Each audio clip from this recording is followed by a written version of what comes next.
자, 22번부터 25번까지는, 가가 또래 상담 요원 모집 공고문이고요. 그 다음에 그 공고문에 그 학생이 작성한 자기소개서고요. 나는 면접을 실시한 거래요. 그래서 그거에 대한 질문을 한번 문제를 풀어보도록 할게요. 가에 반영된 내용만을 보기에서 있는 대로 고른 것은 그랬는데 지원 동기, 성장 및 배경, 가정환경, 성장 배경 및 가정환경, 성격의 장단점, 지원 분야와 관련된 의미 있는 활동, 지원자의 다짐, 가에서 찾아야 되니까 한번 찾아보자. 자, 먼저 지원 동기 찾으셨어요? 지원 동기 왜 지원했다라는 거. 여기 있네. 또래 상담 요원이 되고 싶다. 이런 생각을 하게 돼서 어쩌고저쩌고 지원하게 되었습니다. 라고 나와 있네요. 기억의 내용은 내가 지금 잠깐만 펜이 잠깐 자꾸 이상하게 돼서 지우고 다시 할래. 자, 이런 부분을 보면 기억의 내용을 확인할 수 있고요. 그 다음에 니은 성장 배경 및 가정환경. 가정환경 이런 거 있니? 없네. 그 다음에 성격의 장단점. 제 성격이 이런 게 장점이고 단점이에요. 이런 것도 없고요. 지원 분야와 관련된 의미 있는 활동. 공부방 봉사활동이 바로 지원 분야와 관련된 의미 있는 활동 정도로 보시면 되겠고, 미음 지원자의 다짐. 다짐 보통 마지막에 나오겠지? 그러니까 잘 경청하면서 공감해 줄 수 있도록 노력하겠습니다. 다짐도 미음 부분, 여기 이 부분에 선발된다면 이렇게 노력하겠습니다. 라고 나와 있네요. 성장 배경 및 가정 환경이라거나 성격의 장단점은 나오지 않았으니까 기역, 리을, 미음이 들어간 4번이 답으로 4번을 답으로 고르시면 되겠습니다. 23번 문제 올라가 볼게요. 가의 글쓰기 방법에 대한 설명으로 가장 적절한 것은 구체적인 경험을 제시했다. 어때? 경험 제시했니? 제시했어. 공부방. 아까 공부방 봉사했다고 얘기했잖아. 그래서 지원 분야에 대한 관심을 드러내고 있다. 괜찮고요. 벌써 답이 나와버렸네. 지원 분야와 관련된 학업 계획 있니? 학업 계획? 학업 계획은 없었어. 책 읽었다 이런 건 나오는데 앞으로의 학업 계획 같은 건 없었고요. 지원 분야에 대한 분석 결과를 인용했다거나 비유적 표현을 사용했다거나 전문가의 평가를 활용했다거나 이런 건 찾을 수가 없었으므로 23번의 답은 1번입니다. 자, 24번은 문제가 길어. 문제가 긴데, 사실 알고 보면, ABC, 큰 ABC, 본문에서 ABC에서 요 질문이 요 ABC 중에 뭐에 해당되는지, 답은 요 가나다 중에 뭐에 해당되는지를 연결해 보면 될 것 같아요. 자, 먼저 A 부분 읽어보셨죠? 이 면접자의 질문 유형부터 봅시다. 뭘 질문하고 있는 거예요? 그 조그만 소문자 ABC 중에. 자기소개서에서 제시된 내용과 관련하여 추가적인 설명 필요하다고 그런 거야? 아니지. 지원 분야의 필요성에 대한 근거를 들어 답할 걸 요구하는 거야? 이거지? 그지? 지원 분야의 필요성에 대해서 답할 걸 요구하는. 왜 상담이 필요하다고 생각해요? 이런 거. 근거를 들어 답할 수 있게 해주는 거였고. 그 다음에 면접 대상자의 답을 보자, 답. 답은 답변 전략에서 찾아볼게. 지금 설문조사에 따르면 어쩌고저쩌고 그랬으니까 답변 전략 중에 자기소개서에서 언급하지 않은 설문조사 결과를 근거로 들어 답변한 거지? 그러니까 답변 전략은 다에 해당이 되겠네요. 큰 A, 소문자 B, 그다음에 다 이렇게 연결하시면 되겠고요. 그다음에 B 부분도 한번 볼게요. 면접자의 그 질문 보면은 인간 중심적 상담 이론에서 제시한 상담의 태도에 대해서 상담자의 태도에 대해서 좀 더 자세히 설명해 줄 수 있나요? 라는 걸 보니까 질문 분석. 질문 분석을 해보면 질문 분석 소문자 ABC 중에는 더 추가적인 질문을 요구한 A에 해당이 되겠고 답변 보세요. 책 얘기하고 있죠? 책 얘기 들어간 거 가나다 중에 어디 있어? 그치. 나에 들어가 있으니까 나와 연결해서 대문자 B는 소문자 A 나와 연결된다라고 보시면 되겠네요. 그 다음에 C 해볼게. 그러면 나머지 하나씩 있는 거 남은 거 하면 되겠네. 일단 질문을 보시면 이런 상황을 만들어줬어. 이 경우 어떻게 상담하시겠습니까? 이랬으니까 소문자 C와 관련된 질문이 되겠고요. 그 다음에 답은 이렇게 하겠습니다. 그랬으니까 나머지 하나 가가 남았죠? 가와 관련된 답변이 되겠다라고 정리해 놓으시면 되겠습니다. 그러면 A, B 다, 그 다음에 B, A나 C, C 가 중에 여기 선택지에 있는 걸 한번 찾아보자. 선택지에 있는 걸 찾아보면 뭐가 있어요?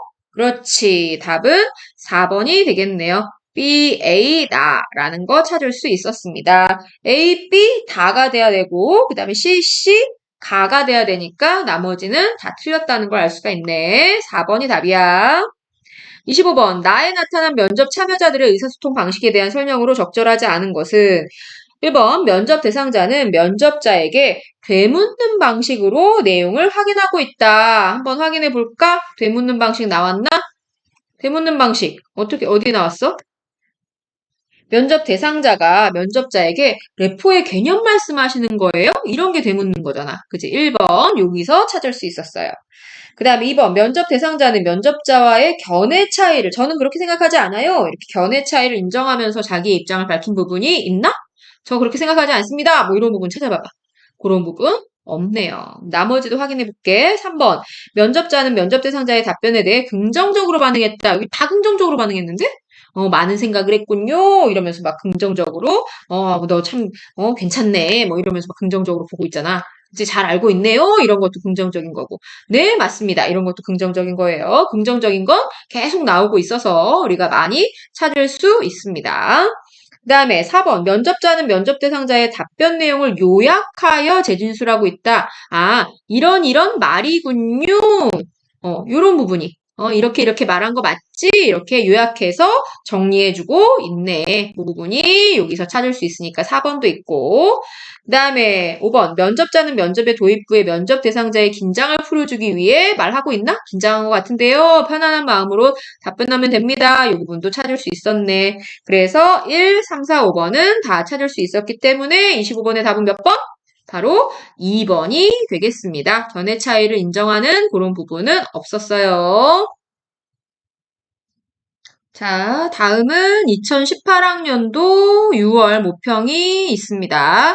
6월 모평에 관련된 질문이 26, 27번인데요. 저는 좀 지문을 바탕으로 얘기를 할 테니까 여러분들은 문제를 보시기 바랍니다. 위 발표에 대한 설명으로 가장 적절한 것은 1번 디지털 기술과 문화유산의 관계. 얘들아, 이거 한번 읽어보면 사실 26번은 풀 수가 있어. 뒷장에 있어서 좀 가기가 힘든데. 디지털 기술과 문화유산의 관계를 비유적으로 설명했다. 그 다음에 문화유산의 디지털 복원이 성공한 요인을 제시하면서 학술 분야 간 연계가 돼야 된다 그랬어? 디지털 기술을 활용한 문화유산 복원의 장점을 소개해서 디지털 복원에 관심을 갖도록 한 게 바로 요 내용이었지? 여기는 답을 잘 찾을 수 있을 것 같아서 그냥 여기서 바로 답을 찾았어요. 나머지 4, 5번도 산업 발전 가능성을 언급하면서 재정적 지원이 필요함을 강조했다든지 훼손의 근본 원인을 분석했다든지 이런 건 다 아니지요. 그죠? 그래서 딱히 이런 내용은 없으니까 3번이 확실한 답이라고 보시면 되겠네요. 자, 27번은 사전에 청중을 분석한 내용인데 요게 발표 내용에 반영됐나 안 됐나를 찾아봐야 돼서 요건 제가 본문에서 지문에서 한번 찾아보도록 할게요. 여러분들은 선택지를 보세요. 선택지 1번 지역에 관련해서 학교와 가까운 곳에 박물관이 있으니 발표 내용과 관련된 체험을 함께 해보자. 이 내용 어딨니? 저 여기서 찾았어요. 한양도선 체험전이 여기 다음 주까지 열린다고 하니까 체험을 해보자라는 내용은 여기서 찾을 수 있었으니까 1번 있고요. 그 다음에 2번 디지털 기술의 활용에 대해서는 알고 있을 테니까 미리 알고 있다. 사전 지식이 있다. 문화유산 복원을 디지털 기술과 관련지어서 설명해야 되겠다 그랬는데 디지털 기술에 대해서 기본 지식이 있나? 여기 있잖아. 어제 이런 강연을 들었대. 그래서 이런 내용에 대해서 잘 알고 있다라는 설명이 나와 있네요. 그래서 2번 내용도 찾을 수 있었고요. 그 다음에 3번. 문화유산의 디지털 복원이라는 용어가 낯설 테니 용어 설명을 해줘야겠다. 개념이 생소하게 느껴질 테니 디지털 복원이란 어쩌고저쩌고 설명을 해야지. 설명했네요. 그러니까 3번 내용도 찾을 수 있었고요. 그 다음에 4번. 발표 내용이 진로 선택에 도움이 되길 바라니 문화유산의 디지털 보안과 관련된 직업을 소개해야겠다. 직업 소개하는 내용 여기 나오니? 안 나오지. 저도 못 찾았어요. 그 다음에 마지막 5번. 관심사. 디지털 콘텐츠 이용에 관심이 많으니 문화유산을 디지털 콘텐츠로 만든 사례. 석굴암을 디지털 콘텐츠로 만들었다. 이런 내용이 여기에서 또 찾을 수 있기 때문에 5번도 들어있어요. 그래서 1, 3, 4, 5번, 1, 2, 3, 5번을 다 찾을 수 있기 때문에 정답은 직업 소개가 안 나와서 바로 4번을 정답으로 고르시면 되겠습니다. 나머지 내용은 다 나왔습니다.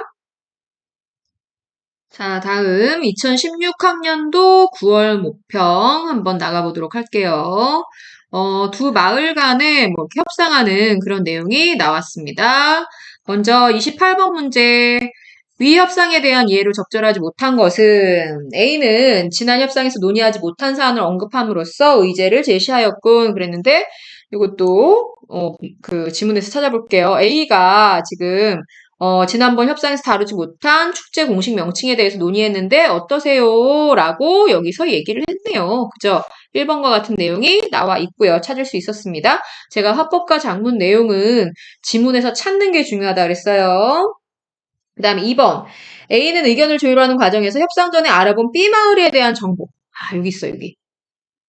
어딨냐? 저희가 알아본 바로는 B 마을은, 아이고, 미안. B 마을은 어쩌고저쩌고 이래서 알아본 내용에 대해서 나오고 있습니다. 그러니까 2번도 찾을 수가 있고요.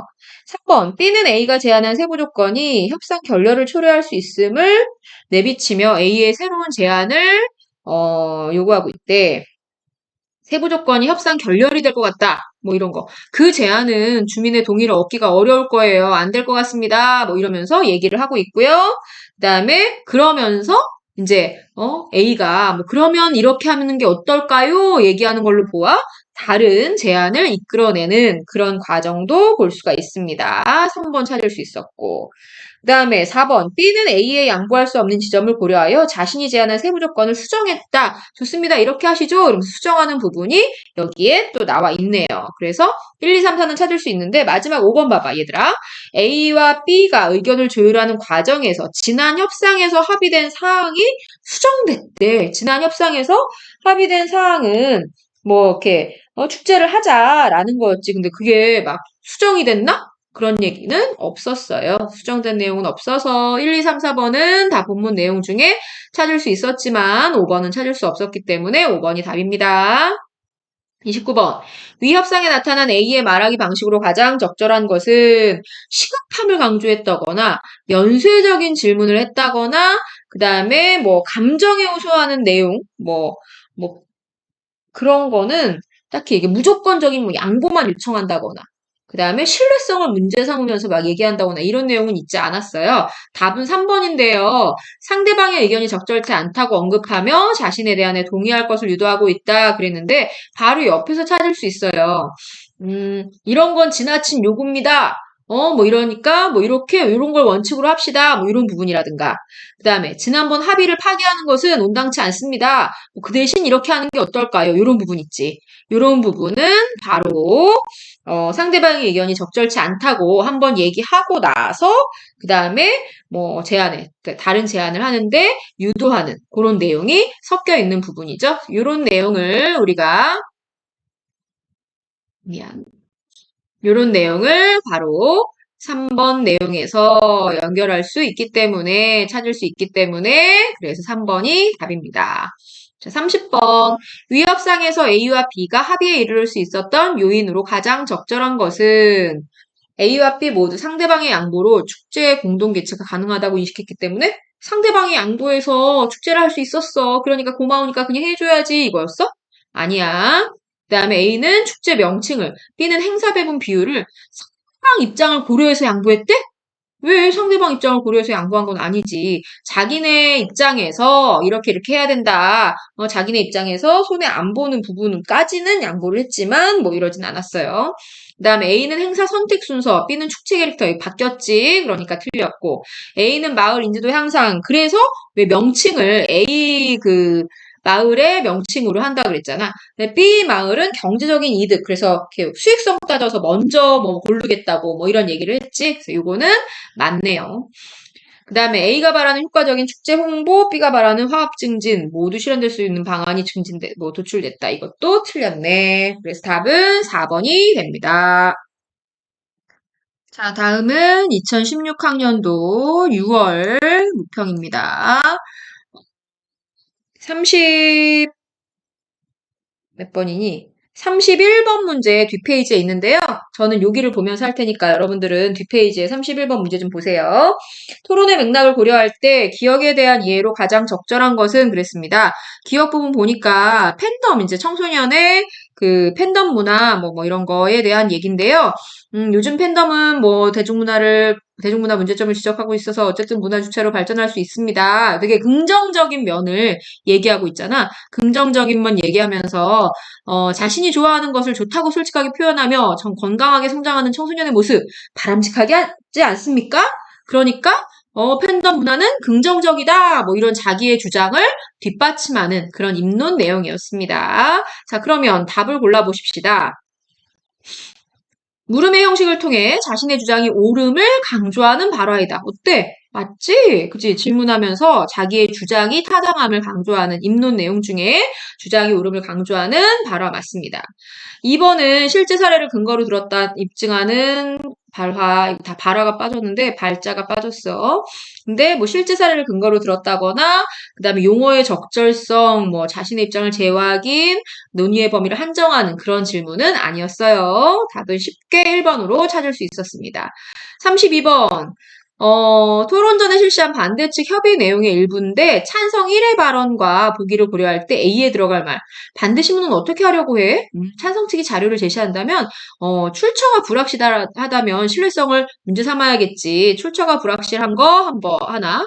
또 자료가 편파적일 수 있으니까 그 점을 부각시키려고 한데 반대신문 한 부분을 한번 찾아볼게. A 있는 부분에 가서 찾아보면 방금 조사 결과를 말씀하셨는데 그 자료의 출처가 어딘가요? 그랬더니 유명 팬덤인 햇살 팬클럽에서 조사한 자료입니다. 그 다음에 나올 내용을 찾는 거예요.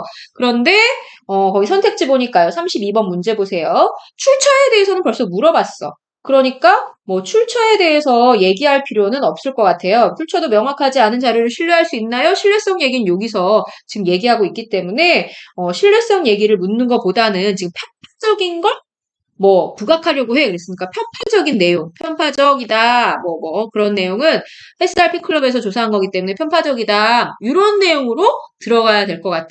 그러니까 그 내용을 한번 찾아보면 선택지에서 편파적이다에 초점을 맞춘 내용을 찾아보면 1번부터 5번 중에 몇 번? 그렇지. 팬덤 활동을 하는 단체에서 조사한 것이라면 그 자료가 공정하다고 할 수 있을까? 요 내용이 편파적인가 아닌가를 묻는 그런 반대신문이라고 보시면 되겠죠. 그래서 요 부분, 편파적인 걸 표현한 부분을 찾아야 됩니다. 혹시 4번을 답으로 한 사람들도 있을 수 있을 것 같아요. 그 자료는 팬덤 활동을 하고 있는 청소년만을 대상으로 조사한 것 아닌가요? 그랬는데 이거는 너무 당연한 거잖아. 청소년이 팬덤 활동을 하는 거에 대한 지금 그런 걸 주제로 말을 하고 있기 때문에 이건 당연한 거여서 요걸 질문으로 물어볼 수는 없어요. 그리고 1번을 또 답으로 한 사람들도 있는데 아까 잠깐 얘기했지만 출처가 불확실하다면 자료의 신뢰성을 문제 삼아야겠지라고 해서 하나가 나와 있고 또 그 다음 게 나와 있는데 하나는 벌써 물어봤기 때문에 출처에 대한 건 물어봤기 때문에 그 다음 질문을 넣어야 돼. 요게 들어가야 되는 그런 부분이어서 1번보다는 5번이 맞는 답으로 고르는 게 낫습니다. 조금 어려운 문제였어요. 자, 이번엔 33번 문제 넘어가시면 다음 배심원이 작성한 평가표의 일부이다. 평가 내용으로 적절하지 않은 것은 그랬는데 찬성 측에서 뭐 이런 친구와의 관심사 공유했다거나 뭐 이런 건 긍정적인 측면이다. 찬성 측이 맞지? 그 다음에 문화의 주체로 발전할 수 있고 어쩌고저쩌고 이런 거 긍정적인 측면 이것도 맞고요. 근데 반대 측에서는 이게 안 좋다. 부정적인 측면을 얘기해야 되는 거잖아. 팬덤 활동의 배타성이라든가 맹목적 숭배는 부정적 측면이니까 괜찮아. 그다음에 이모 팬덤과 사촌 팬덤이 사회적 무리를 일으켰다는 것은 논제에 부합하는 부정적 사례다라고 했는데 일단 이모 팬덤과 사촌 팬덤은 청소년이니 아니니? 우리 지금 청소년의 팬덤 문화를 얘기하고 있는데 청소년이 아니기 때문에 이 범주에 넣으면 안 되고요. 그 다음에 그러니까 논제에 부합하지 않는다는 거지. 이모 팬덤과 삼촌 팬덤의 그 얘기는 논제에 부합하지 않아서 이 부분은 빼야 됩니다. 그 다음에 마지막 중독의 의미 나오는 부분이 마지막 부분이 있었어요. 그러니까 그런 건 적절하게 잘 지적했다라고 보시면 되겠네요. 답은 4번. 자, 이번엔 2015학년도 6월 모평 넘어가도록 하겠습니다. 선생님이 면접 준비를 이렇게 모의 면접으로 수업 시키셨나 봐. 자, 34번부터 풀어야 되는구나. 모의 면접에서 면접자 질문과 피면접자의 답변에 대한 설명으로 적절하지 않은 것은 면접자는 피면접자의 답변에 긍정적으로 반응하며 질문하였다 그랬는데 여기 보면은 뭐 명확하게 목표를 세웠군요. 꿈을 향한 의지가 대단합니다. 뭐 이런 내용들이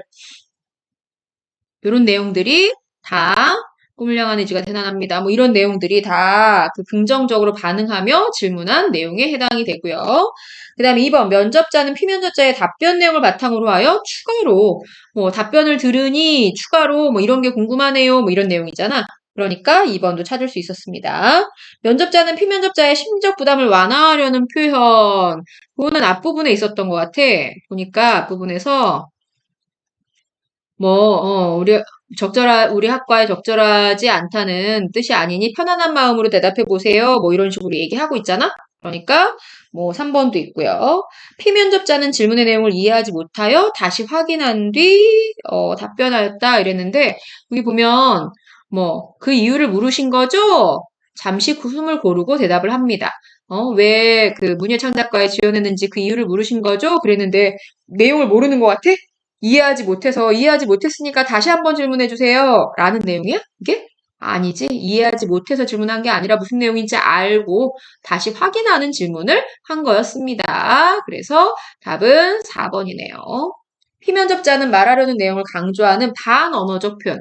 얘들아, 여기는 반언어라고 나오는데 사실 옛날에는 반언어라고 가르쳤어. 이게 지금 2015학년도 6월 모평이잖아. 그때는 준언어라고 가르치지 않고 반언어라고 가르쳤기 때문에 똑같은 말입니다. 준언어가 있나 없나를 찾아보시면 돼요. 자, 준언어 어딨냐? 여기 약간 높은 목소리로 또박또박 이런 게 준언어에 해당되니까 5번도 찾을 수가 있었네요. 그래서 답은 4번이 됩니다. 유독 4번 답이 되게 많이 나오는 것 같지? 그 다음에 35번. 선생님의 안내에 따라 모의 면접을 평가할 때 기억, 니은에 대한 이해로 적절하지 않은 것은 기억 한번 가볼게요. 기억 부분 보면서 한번 답을 보세요. 그림과 문예 창작가가 어떻게 연관되나요? 이런 질문이야. 기억은 미리 제공된 피면접자에 대한 정보를 토대로 한 질문이었지. 그지? 그 글 보고 알았던 거고요. 그 다음에 기억은 질문 의도를 고려할 때 제시된 과제에 부합되는 질문이지. 왜 학과를 선택했나?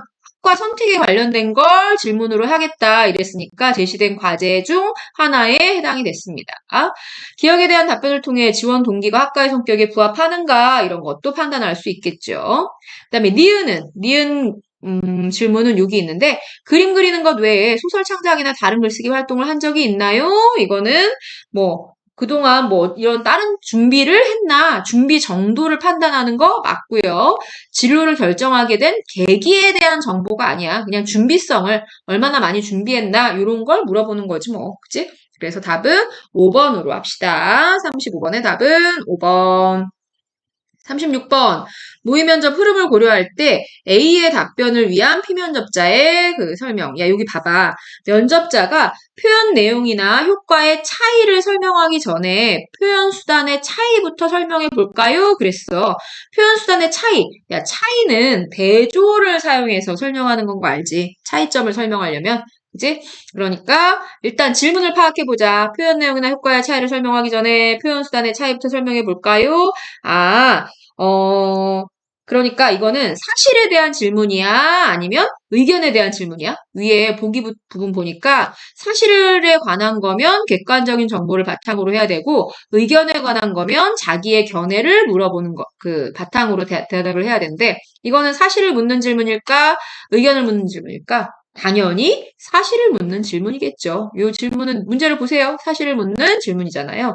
그런데 표현 수단의 차이, 를 설명한다 그랬으니까 대조적인 글과 그림의 그 표현 수단의 차이를 가지고 설명해야 되니까 대조를 활용해서 답을 하면 좋겠네요. 그래서 답은 1번이 됩니다.